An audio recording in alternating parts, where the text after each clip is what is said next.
Alhamdulillahi Rabbil Alamin, wa bi ni'matihi tatimmu s-salihat. Asyhadu an la ilaha illallah wahdahu la syarika lah, wa asyhadu anna Muhammadan abduhu wa rasuluhul karim. Allahumma salli wa sallim ala nabiyyina wa sayyidina al-Mustafa Muhammadin wa ala alihi wa ashabihi ajma'in. Amma ba'd. Rabbi shrah li sadri wa yassir li amri wahlul 'uqdatam min lisani yafqahu qawli. Segala puji bagi Allah, kemudian salawat dan salam kepada Rasulullah, pada keluarga dan seluruh sahabat-sahabatnya. Bapak Ibu jemaah salat subuh yang Allah muliakan insyaAllah, kita sedang membahas tentang pembatal amal. Artinya perkara-perkara yang bisa menyebabkan terhapusnya amalan yang telah kita lakukan. Dan kita sudah bahas dua di antaranya, yaitu yang pertama kesyirikan atau menjadi orang musyrik. Menjadi orang musyrik dalam bentuk apapun, murtadkah, kafirkah, maka seluruh amalannya tidak dihitung oleh Allah di saat dia mati di dalam kekafirannya, kecuali dia sempat bertaubat dan mengakui Allah sebagai Tuhan. Yang kedua yang kita bahas di pertemuan sebelumnya, yaitu ar-riya. Orang-orang yang melakukan amalan demi mengharapkan keridhaan manusia selain daripada Allah, maka Allah hapuskan semua amal baiknya. Nanti di akhirat Allah akan suruh dia menghadap kepada orang yang dia berharap pujian. Allah suruh menghadap kepada orang yang dia nampakkan amalnya. Lalu Allah katakan, mintalah surga kepadanya, jangan minta surga kepada aku. Itu pembatal amal yang kedua. Baik, kita sambung berikutnya, pembatal amal yang ketiga, yaitu mengungkit-ungkit kebaikan. Mengungkit-ungkit kebaikan.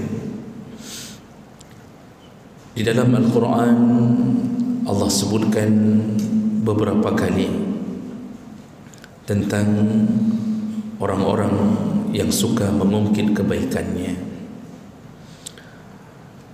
Allah Subhanahu wa ta'ala menyebutkan dalam Al-Baqarah 164, وَلَا تُبْتِلُوا صَدَقَاتِكُمْ بِالْمَنِّ وَالْأَذَى.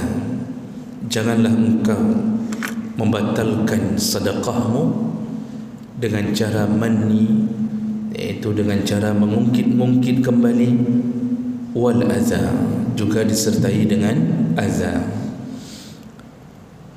Kalimat manni atau mannun, manna yamunnu,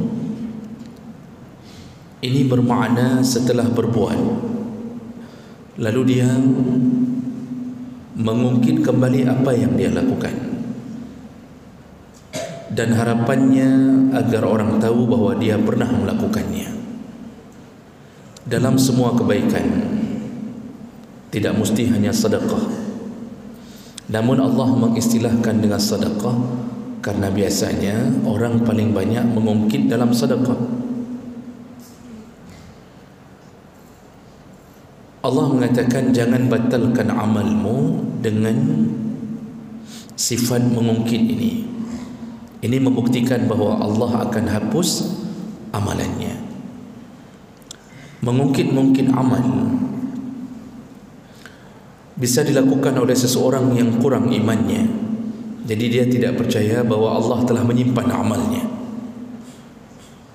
Dia tidak percaya bahawa Allah telah mencelengkan semua kebaikannya dan dia akan lihat nanti di akhirat.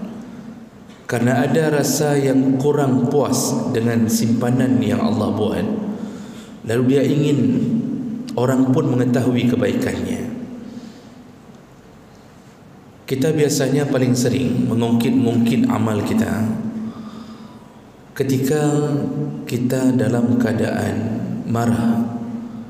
Makanya marah itu bisa menyebabkan amal yang tidak kita rencanakan pun kita melakukannya.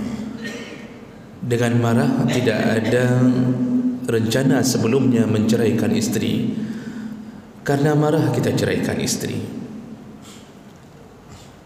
Tidak ada rencana membunuh orang, karena marah kita bunuh orang. Jadi marah itu, kata Nabi, jangan sampai jatuh kepada marah. Ketika seseorang bertanya, "Ya Rasulullah, nasihatilah aku." Apa jawaban Nabi? "La taghdab." Jangan marah. Yang lain, "Ya Rasulullah," kata orang ini, kata Rasulullah, "La taghdab." Jangan marah. 3 kali disebut. Lalu Rasulullah mengatakan, "Walakal jannah." Kalau engkau tidak marah, engkau masuk surga. Artinya bukan tidak ada marah, tapi menahan amarah. Nah, salah satu daripada efek negatif marah, ketika kita marah, kita sering mengungkit-ungkit kebaikan yang sudah kita lakukan. Dulu kita pernah wakaf ke masjid, begitu marah dengan panitia masjid, lalu kita mulai mengatakan, "Urojina, kado so yang bangun masjidnya. Dulu kamu ingat siapa yang bangun masjid ini? Nyompat hai orang ini, orang ini." Kan sering. Dulu wakaf ikhlas kerana Allah Ta'ala. Tidak ada rencana untuk mengungkit. Begitu tidak cocok dengan panitia, langsung keluar kalimat, "Hai orang ini, berkata pera ke apa?" Supaya kalian tahu, ni yang bangun masjidnya nyompaknya orang ini. Ketika marah kita lupa, itu dilarang oleh Allah Subhanahu Wa Taala. Kita pelihara anak yatim bertahun-tahun lamanya, hanya gara-gara dia tidak mengunjungi kita di waktu hari raya. Lalu kita mengatakan kepada anak yatim itu, "Kamu harus tahu diri ya, yang selama ini pelihara kamu siapa? Yang kirim uang jajan kamu siapa? Yang bayarkan uang kamu di pesantren biaya hidup siapa?" Mulai kita menunggu jawabannya. Lalu dia mengatakan, "Bapak yang kirimkan." Makanya tahu diri. Hari raya datanglah paling kurang adalah WA, ucapkan terima kasih, segala macam. Kita marah karena penghargaannya kurang, kita mulai mengungkit semua amal kita. Bahkan dalam hidup rumah tangga pun, salah satu yang dilarang adalah mengungkit-ungkit kebaikan. Seorang suami ketika marah kepada istrinya, jangan ungkit kebaikan kita kepadanya, karena itu memang kewajiban yang Allah letakkan di atas pundak kita. Jangan katakan ke isteri, "Yang biam penkah leweknya olong." Jangan itu katakan, karena itu memang kewajiban kita. Kalau tidak bersedia jadi suami, jangan menikah. Tidak bersedia mencari nafkah, jangan cari isteri. Yang lebih parah kalau isteri yang mengungkit kebaikan, karena ini efeknya akan lebih besar. Jadi jemaah melakukan Allah Subhanahu Wa Taala, supaya kita tidak jatuh ke dalam mengungkit-ungkit amal yang menghabiskan seluruh pahala kita, maka biasakanlah mempunyai prinsip, kalau sudah berbuat baik, lupakanlah. Kalau sudah berbuat baik, lupakanlah. Walaupun kita disakiti oleh orang yang kita buat kebaikan itu, lupakan. Karena kalau kita melupakan amal itu, maka Allah lah yang mengingatnya. Tapi kalau kita terus mengingat-ingat amal itu, maka Allah lah yang melupakannya. Ketika Allah sudah melupakan amal, dari siapa lagi kita berharap balasannya? Kalau seandainya kita ungkit kebaikan kita di atas dunia ini kepada semua orang, di atas kebaikan kita di Kota Lok Semawi, kitalah yang menggali parit, kitalah yang begini, kitalah yang membuat ini. Seandainya semua orang tahu, apa yang kita dapatkan? Tidak pernah ada surga yang mereka berikan. Bahkan jangankan surga, untuk duduk di kedai kopi pun masih kita yang traktir. Setelah kita katakan ke orang, "Nyolok semuanya nyolong yang bergerak, yang mandu nyolong yang bergerak." Setelah itu apa yang kita dapatkan? Ditraktirkah kita setiap hari? Tidak. Berapa kali pujian yang kita dapatkan? Paling sekali di hadapan kita. Di belakang kita mungkin akan dibem. Di belakang kita dia akan mencemooh kita. Mereka akan mengatakan, urangnya, urang bangun kota dak semamai. Mereka ketawa ramai-ramai, mengejek kita di belakang. Yang kita berharap dipuji, ternyata tidak dipuji. Itu kalau berhadapan dengan manusia. Tidak ada harga kita di hadapan manusia. Bahkan 1000 tahun kita berbuat baik, kadang-kadang dibalas dengan keburukan. Tapi berbuat dengan Allah, sekali berbuat, inna la nudhi'u ajra man ahsana amala. Kami tidak akan hilangkan semua pahala orang-orang yang pernah berbuat baik. Jemaah Allah Subhanahu wa taala, satu-satunya yang bisa menghargai kebaikan kita selama-lama hanyalah Allah Subhanahu wa taala, hanya Allah. Bahkan kita berbuat baik kepada anak kita pun ketika kita meninggal tidak lama terkenang. Bahkan dia sudah lupa mengucapkan Rabbighfirli wali walidayya dan seterusnya. Apalagi dia sudah punya papa yang baru. Kita hidup puluhan tahun menghidupinya, kita berbuat baik kepadanya. Ketika kita meninggal, berapa lama nama kita terkenang di mulut teman-teman kita? Paling hanya seminggu, hanya sampai urun ujuh saja. Setelah itu mereka duduk kembali di kantor mereka, jabatan kita telah diisi oleh orang lain. Kemudian foto kita diganti dengan foto orang lain. Kemudian nama kita dihilangkan dari buku, cuma ada di buku pensiunan satu tertinggal.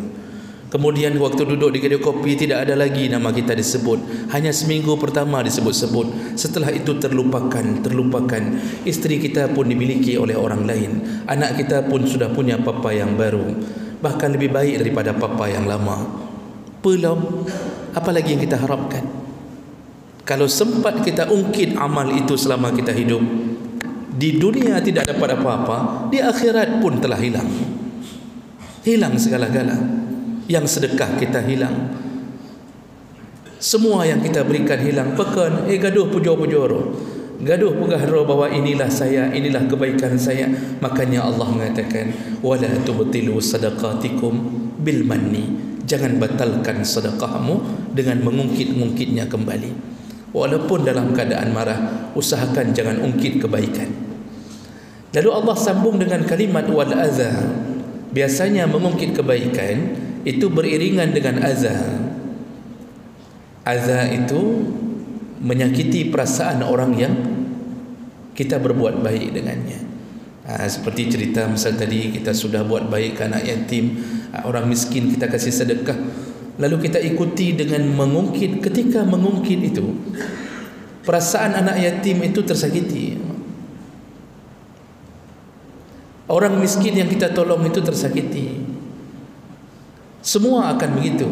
Makanya menyakiti orang yang mendapatkan sedekah kita, mendapatkan kebaikan kita, itu salah satu juga amal yang menyebabkan hilangnya amalan-amalan kita.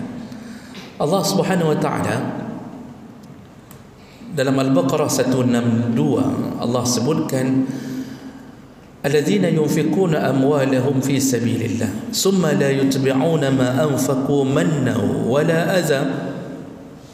Orang-orang yang menginfakkan harta mereka di jalan Allah, lalu mereka tidak mengikuti dengan manna wala adza. Jadi enggak pernah ada mengungkit dan juga tidak pernah menyakiti. Dia berprinsip, ini milik Allah, kuberikan untuk Allah, dari Allah untuk Allah. Tidak ada rencana untuk mengungkit-ungkitnya. Apa kata Allah? Lahum ajruhum inda rabbihim. Semua pahala mereka telah disimpan di sisi Tuhan mereka. Wala khaufun, tidak ada rasa takut. Wala hum yahzanun, juga tidak ada rasa sedih. Allah berikan 3 kabar gembira. Orang yang pernah berbuat baik, tidak pernah mengungkit kebaikannya, dia lupakan sampai dia pun betul-betul lupa. Dia tidak tahu pernah berbuat baik. Kan sering kadang-kadang kita betul-betul lupa. Ada orang yang pernah kita tolong lalu datang ke kita, dia mengatakan, natingat drone kelum, ada teringat bapak ke saya. Dulu waktu Covid bapaklah yang menolong saya. Waktu tsunami bapaklah yang tolong. Kita tidak teringat, sama sekali tidak teringat. Itu baik. Begitulah seharusnya. Ini perkara ini, kata Allah, dia akan dapatkan 3 perkara. Yang pertama, semua pahalanya disimpan baik-baik oleh Allah di akhirat. Kenapa harus disimpan di akhirat? Karena dunia ini bukan tempat bersenang-senang. Kalau dihabiskan modal itu oleh Allah untuk membuat kita senang, toh akhirnya kita mati juga. Seandainya semua pahala Allah kucurkan untuk menyenangkan kita di dunia, akhirnya pahala belum habis, kita sudah mati. Karena dunia bukan tempat bersenang-senang. Kita ini sedang musafir menuju ke surga. Ini hanya tempat transit, maka Allah tidak memberikan pahala untuk menyenangkan kita di dunia.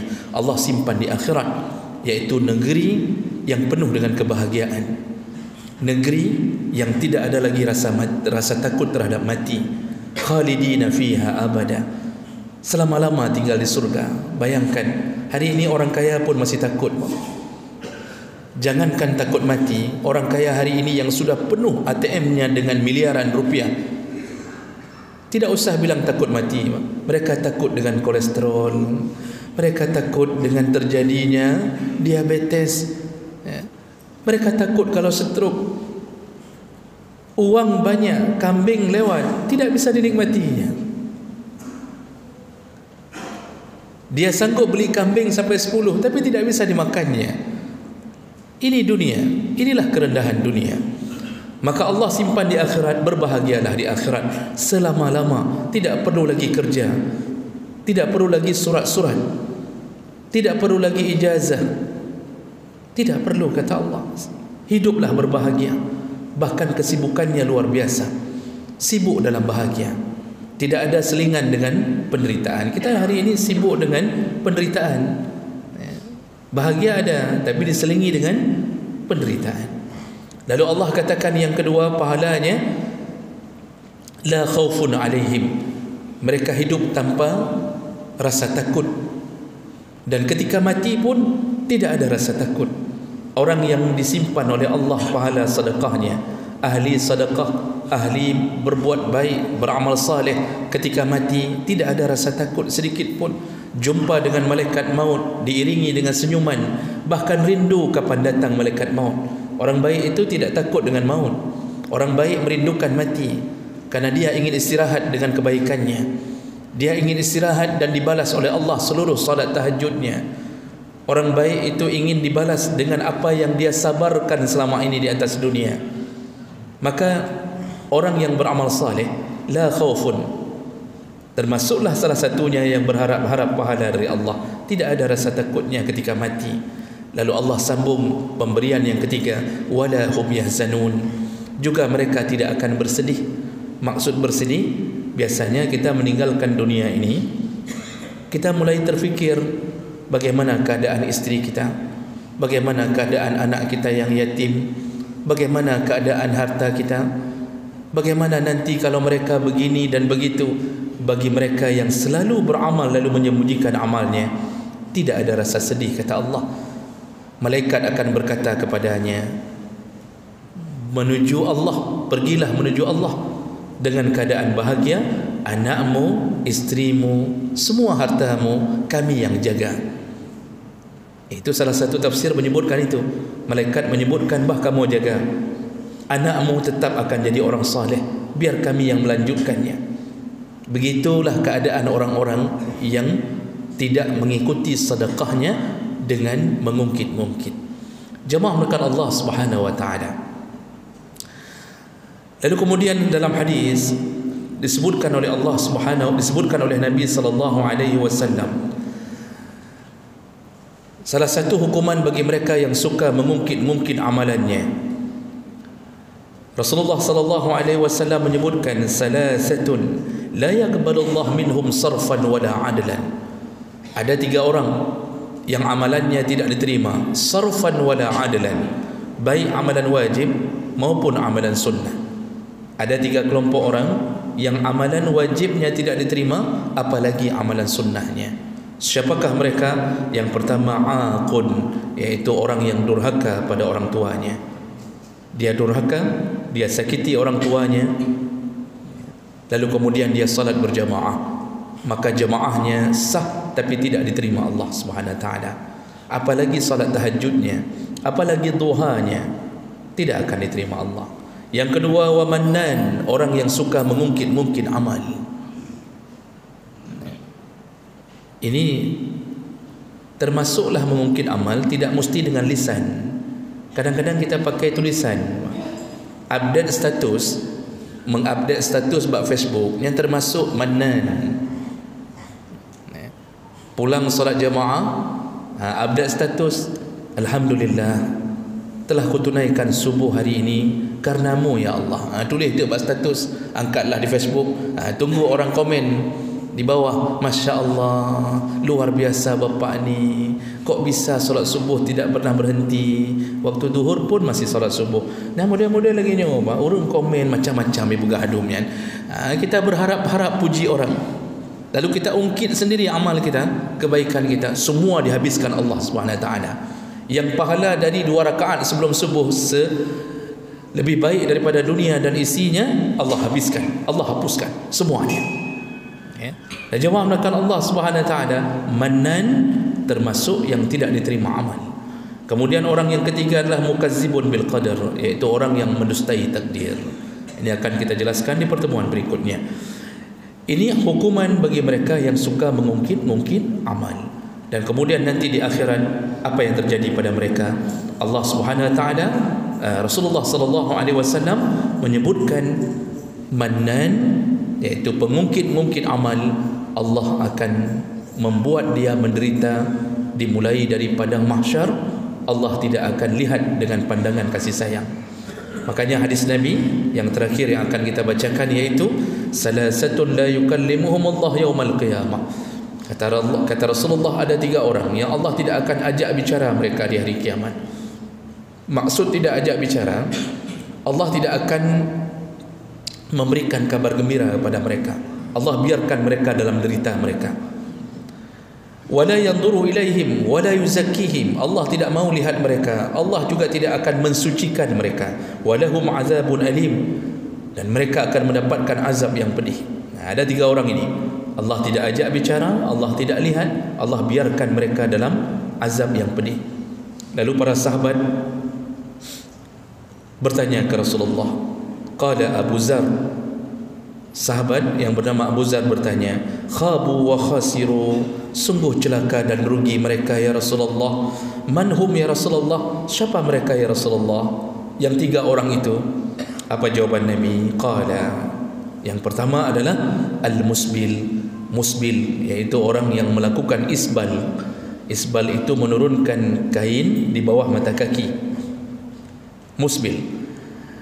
Namun selalu di mana-mana kita sebutkan musbil yang dimaksud dalam hadis, dalam banyak pandangan berdasarkan hadis yang lain, itu adalah musbil yang diiringi dengan kesombongan. Karena ada hadis yang lain riwayat Bukhari, man jarra saubahu khuyyala, barang siapa yang menyeret-nyeret kainnya di bawah mata kaki dalam keadaan khuyyala, dalam keadaan menyombongkan diri. Dan ini diambil dari kebiasaan orang Arab terdahulu jahiliyah, itu mereka pakai jubah besar-besar untuk menunjukkan identitasnya. Jadi kalau seandainya dia punya jabatan orang kaya, nyan jubah merek-rek di moyub aki, jadi terseret-seret, jadi orang lihat, ini orang kaya, ini orang kaya, nampak kesombongannya. Maka Nabi mengatakan yang dibarengi dengan kesombongan. Tapi kalau kita tidak sombong, artinya kita pakai celana tertutup mata kaki, pergi ke kantor tertutup mata kaki, kita cari aqua bekas pun pakai celana tertutup mata kaki. Apakah itu isbal? Tidak disebut isbal yang begitu. Jadi diiringi dengan kesombongan. Kemudian yang kedua, al-mannan, yang suka mengungkit amalnya. Allah tidak akan lihat mereka, Allah biarkan mereka, Allah azab mereka. Lalu kemudian al-munfiq sal'atahu bil halfil kadhib, orang yang melariskan dagangannya dengan sumpah palsu. Ini orang ketiga ini berdagang tapi mengatakan yang tidak benar, lalu memakai nama Allah. Dia mengatakan, wallahi, demi Allah, ini barang ini barang jaminan, ini KW1 ini, ya, Saya ngambil di Medan 500.000, saya jual ke bapak cuma 505.000, saya cuma ambil 5.000 saja. Masa bapak bilang mahal? Demi Allah, itu modal saya. Padahal tidak begitu, Pak. Padahal dia ambil di Medan sekitar 200.000, dia jual 505.000, lalu dia mengaku modalnya 500.000. Hartanya haram di hari itu kalau laris. Kemudian dia dijamin akan mendapatkan azab dengan melariskan dagangan memakai nama Allah lalu berbohong di atas nama Allah, padahal barang itu bukan barang bagus.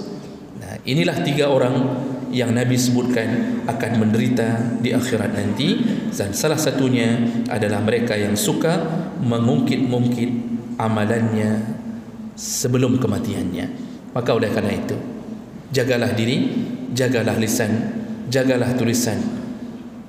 Jangan sampai amal kita diketahui orang.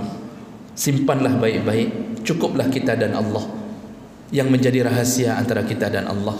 Maka Allah akan buat kita bahagia di akhirat di saat orang lain tidak tahu bahwa kita pernah berbuat baik. Demikian, mudah-mudahan bermanfaat. Subhanakallahumma bihamdik, asyhadu an la ilaha illa anta, astaghfiruka wa atubu ilaik. Wassalamualaikum warahmatullahi wabarakatuh.